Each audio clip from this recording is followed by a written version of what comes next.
exercise your carrying license? With one exception, and that is if there's an emergency, and I've declared an emergency for a temporary amount of time, I can invoke additional powers. No constitutional right, in my view, including my oath, is intended to be absolute. There are restrictions on free speech. There are restrictions on my freedoms. In this emergency, this 11-year-old and all these parents who have lost all these children, they deserve my attention to have the debate about whether or not in an emergency we can create a safer environment. Because what about their constitutional rights? I took an oath to uphold those too. And if we ignore this growing problem without being bold, I've said to every other New Mexican, your rights are subrogated to theirs. And they are not, in my view. Police, open up! What do you want? We just want to talk. You have a warrant? No, but just come outside. We want to talk with you. I don't want to talk. How many of you are there? There's 2 of us, sir. Go then, talk to each other.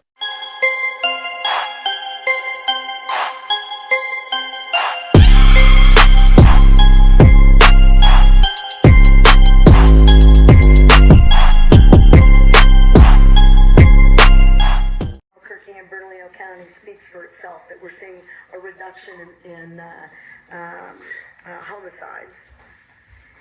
But this work tends to come and go. And that can't be the way that we do it anymore. And the way that that's occurred in that way, because we all are resource limited. So we've determined today, and I want to thank you, and I'll introduce everyone around the table, that we don't need any more resource limitations conversations. We need to use the power of a public health and a state of emergency to access different levers, different resources, and different opportunities to keep New Mexicans safe. So that's what's changed today, and we're going to keep doing this work very closely until we see dramatic additional productive changes in the state. What I have in the public health order is not agreed to by every member sitting at this table.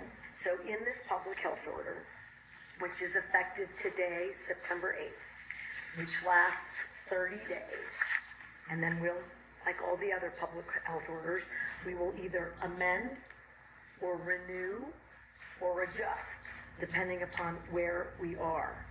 So effective immediately, no person other than a law enforcement officer or licensed security officer shall possess a firearm, either openly or concealed, within cities or counties, averaging 1,000 or more violent crimes per 100,000, and more than 90 firearm-related emergency department visits. So to put that in sort of a layman's terms, for 30 days in Albuquerque and Bernalillo County, it's the only place that meets both those standards. Statewide order, but only one place meets both criteria, where we have far too many ER gunshot visits and we have far too many crimes involving firearms. We're suspending open and concealed carry. The purpose is to try to create a cooling off period while we figure out how we can better address public safety and gun violence. Now, I am sure, as I go through the rest of this, there will be a lot of questions about whether or not we think we have the legal rights to do that.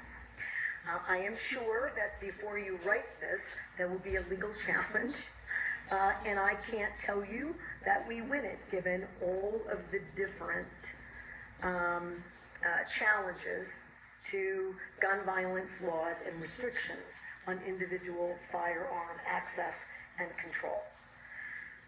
I think it's time we have a really strong debate about all the other constitutional rights. No one right now in New Mexico, and particularly in Albuquerque, is safe at a movie theater, at a park, at a school, at a grocery store, at an Isotopes game, at the university, at the grocery store, I think I said, getting your prescriptions, at work. You just aren't safe. I can't guarantee it, and neither can the men and the women who put on a uniform every day. In that regard, I think it's time to talk about the absoluteness of the discussion and the current court actions that suggest that the Second Amendment is an absolute right and none of the others are. And I'm sure you're going to ask me what I think my chances are. And again, if it opens up the door to the kinds of public safety that keep kids safe, I'm willing to take it on. While engaged in the legal use of a firearm at a properly licensed firing range or sport shooting competition venue. While you're traveling to and from a location dealing with your firearms, they have to be in a locked box or they have to have a trigger lock. So that's how we support responsible firearm owners in their daily activities. We will also make available any of these storage and lock boxes or trigger locks at no charge to individuals who ask us for access to such devices. No person other than a law enforcement officer or licensed security officer shall possess a firearm on state property, public schools, or public parks. But when one of these officers is involved in a gun violence situation, and we have a 12 or a 13 or a 14-year-old with a firearm, the notion that there's no accountability here must end until we can figure out exactly what has gone wrong and what we can do better about it. I appreciate that you're all going to help me with the leveraging of resources. I want to state one more time, they did not involve themselves in the drafting of this public health order and are likely not to agree with the totality of the first initial steps, but agree completely that smart leveraging of resources and the declaration of an emergency creates opportunities to work together in a more sustained and meaningful way. And if I didn't say that right, you're free to correct me, of course. Did I say it right? Close enough? Okay, I want to make sure I don't misrepresent their work or their presence here. And I'm always open to evidence-based strategies that I think will reduce gun violence, including, which they didn't ask for, but I will put on the call, I will ask for another ban on assault weapons, and I should note that not everyone sitting at this table will support that idea either. But it's something that I believe needs to be done around the country, and I hope it gets done in New Mexico. Don't know, Kevin, what my odds are today. We'll have to wait and see, but they're going to be on my call. How will this gun ban, how will it be enforced, and what will be the penalties? So those are very complicated questions, and we are working with our Department of Public Safety and our own attorneys and the DAs. In this context, I've directed a civil order, so I basically suspended your ability to do that. In this context, we're likely dealing with misdemeanors, and so 4 misdemeanors, if you did it 4 times, is a felony. They're hard to enforce. What I would like to be able to say to the general public, that it's easy to enforce, they're all an automatic felony that go with automatic jail time. That would take a very specific change in the law that doesn't exist. The point here is that if everyone did it, and I wasn't legally challenged, you would have fewer risks on the street. And I could safely say to every New Mexican, and particularly those folks living in Albuquerque and Bernalillo County, I believe that you're safer for the next 30 days. We'll have to wait and see, but that would be basically it. Here's the example. And I don't think that APD could arrest anyone under the current situation because they can't enforce civil orders. So, if you're out under this order, if it stands, so the state police aren't bound by those same issues and are required to enforce any of the public orders or emergency orders that I have the power to execute. So, in having more police presence, assuming there's not a challenge, or there's a challenge and we win, we'd be the only place in America where that happened. So, Holly, high bar, let's go. They could make that arrest on that misdemeanor. That's how it would be enforced. All the examples you cited are crimes. Kids shooting at other kids, shooting from cars. So what's the value of the civil order? Why not just do better law enforcement? Both. The value of the order is that it gives me three things. One, it says it's a statewide issue and it's a message to everyone to start leveraging their resources and arresting people. Two, the jurisdictions come at this, including with the DOJ restrictions, differently, without the leveraging and the additional resources, arresting, and where do they go? They got to make sure that everyone is bumping up their services. It's a message to the Metropolitan Detention Center. It's a message to the HMOs. You better figure out treatment. We have been sort of stalled out, to your point. This order basically says, stop stalling out, and to your point, just arrest everyone. Well, I also have to have the ability, I can't arrest everyone. There are literally too many people to arrest. This would allow us, Someone's got a concealed carry permit in Albuquerque walking down a public street, they're not gonna get arrested. I can make the point that maybe they should be. And this is the point. I'm willing to do anything and everything within a shred of evidence-based effort. Because if you're not horrified that on any street corner in too many cities in New Mexico, there is someone with a gun sticking out of their waist or their belt. And I'll tell you, if you're a young person, you're not allowed to have a handgun. Well, it's a crime already. I got it, but we won't be able to arrest all of them. So imagine, just in a perfect world, if this was upheld, it gives all of these police officers the ability to focus on the real criminals. Last follow-up. Yeah. You took But your point is valid. You took an oath to the Constitution. Isn't it unconstitutional to say you cannot exercise your carry license? With one exception, and that is if there's an emergency, and I've declared an emergency for a temporary amount of time, I can invoke additional powers.